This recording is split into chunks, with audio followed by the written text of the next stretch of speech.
শত শত বছর ধরে হিন্দু, মুসলমান, বৌদ্ধ, খ্রিস্টান, অন্যান্য ধর্মাবলম্বী কম, কিন্তু আমরা মুসলমান এবং হিন্দু আমরা পাশাপাশি বসবাস করে আসছি শত শত বছর ধরে। এখানে মন্দির মসজিদ পাশাপাশি, আমাদের বাড়ি পাশাপাশি, আমাদের মধ্যে কোনো বিভেদ নাই, কোনো ভেদাভেদ নাই, কোনো রকমের ফাটল নাই, কোনো সমস্যাই আমাদের মধ্যে নাই, আমরা যারা এখানে বসবাস করি। তবে আপনারা জানেন যে বিগত স্বৈরাচারী সরকারের আমলে আমরা লক্ষ্য করতাম যে পূজার সময় আসলেই কিছু কিছু ঘটনা ঘটানো হতো। কুমিল্লাতে আপনারা মনে আছে নিশ্চয়ই আপনাদের, প্রতিমা ভাঙচুর, বিভিন্ন ব্রাহ্মণবাড়িয়া সব বিভিন্ন জায়গায় এই ধরনের ঘটনাগুলো ঘটানো হতো। পরবর্তীতে তদন্ত করে দেখা গিয়েছে প্রত্যেকটি ঘটনার সাথে তৎকালীন সরকার দলীয় অর্থাৎ নিষিদ্ধ আওয়ামী লীগের পোস্টধারী নেতাকর্মীরা জড়িত ছিলেন। তারা ষড়যন্ত্রমূলকভাবে কর্মকাণ্ডগুলো করতেন। আমাদের যারা সনাতন ধর্মাবলম্বী ভাই বোনেরা তাদেরকে একটা ভীতির মধ্যে রাখতেন এবং সবাইকে নিয়ন্ত্রণে রাখার জন্য পদ্ধতিটা ব্যবহার করতেন এবং এর মাধ্যমে বিরোধী দলের উপরে দায় চাপিয়ে দেওয়ার একটা চেষ্টা তারা করত।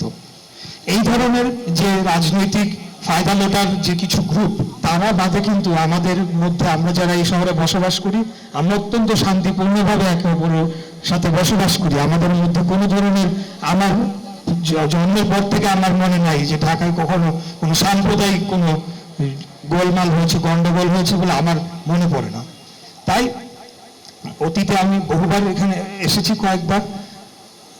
আজকে পরিবর্তিত পরিস্থিতিতে জুলাই বিপ্লবের পরে আপনাদের সামনে এসে দাঁড়িয়েছি। একটা অত্যন্ত বাংলাদেশের ঐতিহাসিক এবং গুরুত্বপূর্ণ সন্ধিক্ষণে আসলে আপনাদের সামনে এসেছি। আপনারা জানেন যে আগামী ফেব্রুয়ারি মাসে সবকিছু ঠিকঠাক থাকলে বাংলাদেশের জাতীয় নির্বাচন অনুষ্ঠিত হতে যাচ্ছে এবং এই নির্বাচনটি এবং আগামীর সংসদটি হবে বাংলাদেশের জন্য অত্যন্ত গুরুত্বপূর্ণ এবং তাদের উপর অনেক ঐতিহাসিক কিছু দায়িত্ব থাকবে।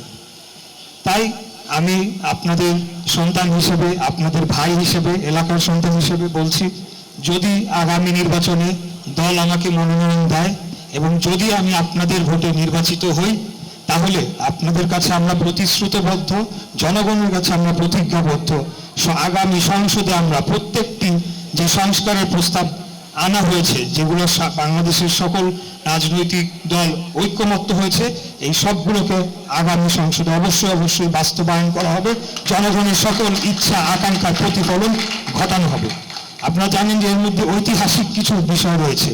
একটি হলো, শুধু উদাহরণ দেওয়ার জন্য বলছি যে 2 বারের বেশি কেউ প্রধানমন্ত্রী পদ থাকতে পারবে না এবং আমাদের নেতা নিজেই ঘোষণা দিয়েছেন যে তিনি এই কাজটি করতে চান। আমার মনে হয় উনি যদি চান তাহলে এটাকে আটকানোর মতো আর কেউ নাই। আমরা অবশ্যই এটাকে বাস্তবায়ন করব। এরকম বিভিন্ন সেক্টরে বিভিন্ন সংস্কার হবে।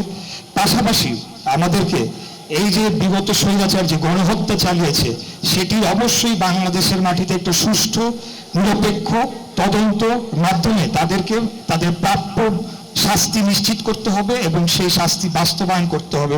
এটিও আগামী সরকারের বা আগামীতে যারা রাজনীতি করে রাষ্ট্র পরিচালনা আসতে যায় তাদের একটা কমিটমেন্ট, আমাদের কমিটমেন্ট জনগণের কাছে।